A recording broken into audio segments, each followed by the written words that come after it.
I'm reviewing the Polish Club album, All Right Already. So would you pick me up or let me down? Can't think of being around. I've been lost and found for so long. This is not new, not even revived in a second generation new. It's post-post, if you like. This is where the snappy, mildly jerky New York ennui cool of turn of the century The Strokes bring angles, busy guitars, and a little too much knowingness to a meeting in a downtown bar with a bunch of rhythm and blues loving kids from the suburbs who have fewer affectations, a fondness for sweaty dancing, and a collection of garage rock. Add the fact that it's a two-piece, how very noughties, and you can already begin writing the review-as-obituary. But wait a second. Okay, it's very familiar. However, the single-named Sydney duo of Novak on guitar and voice and John Henry on drums are both smarter than all this sounds and more fun than any mere copycats.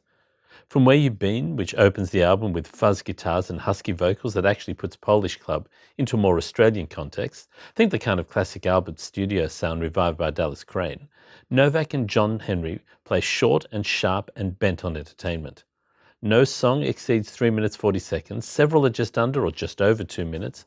What You Know gives you urban surf music in tight trousers rather than boardies. Broke, the slower Able, and the slower still, If It Was Me, takes you through the 3 stages of power soul balladry, and Come Party is a heart and party starter complete with bup-bup-ba-da backing vocals. It's a pity the intentionally comic drunken Irish pub feel of the album's closing song, Red River Rock, makes you think of a drunk scratch wedding band. But hey, stop the album at the end of track 13, My Delight, aka the one that reminds you of the first Kings of Leon album, and restart the record. Party sorted. Anyone want to pick up on my clumsy segue? All right, already you can. Yeah, I'll take that. Thank you. Great album. Liked it a lot. The first song, Where You Been, when the record started, I was a little bit worried. I thought, because I've seen Polish Club live a couple of times and they're fantastic. Where You Been starts, and I thought, oh no, is this, because it's got the drums and then a riff comes in, and you've heard the rhythm before, you've heard the riff before, and I thought, oh no, are they going to be a live band? Am I going to want to see them live and not listen to the album? And then Novak sings, and I'm there. Like his throaty, soulful vocals just take it far beyond what a lot of two-piece bands are capable of doing for me.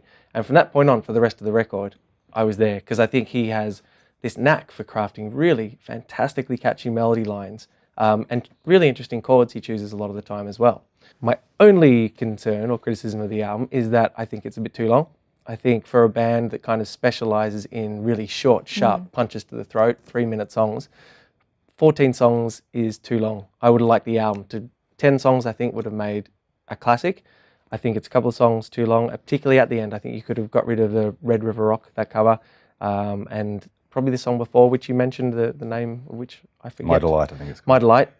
And they're good songs, but the album wouldn't have been any less if they weren't there. Yeah. I actually agree with you on that. I was thinking that when I listened to it. Reminded me a little bit of that, of Is This It? You know, you mentioned the Strokes. It reminded me of that album, and that album was more succinct, you know, that kind of way. But they're almost like Royal Blood Light or something, aren't they? There's a lightness to them but they also have that heaviness, like you talk about his voice. And I saw somewhere his drummer, I can't remember which is which. The drummer is John Henry. John Henry, yeah. John Henry was saying that when he's in a room and that guy is singing, you can't have a conversation. Right. And I thought, wow, I want to see these guys live. Sometimes you think, that garage rock thing's just done to death, and there's a couple of songs that I was just a bit like, oh yeah, that's the standard, blues rock pattern. But the more poppy songs, like It Was Me and Why Should I, with the funny chords and the melodies that he's choosing, it's just, it was reminded me of Strokes, but also reminded me of like Royal Headache and those kind of, just those, raw bands that just would be just a mess if they weren't for the strength of the vocals. And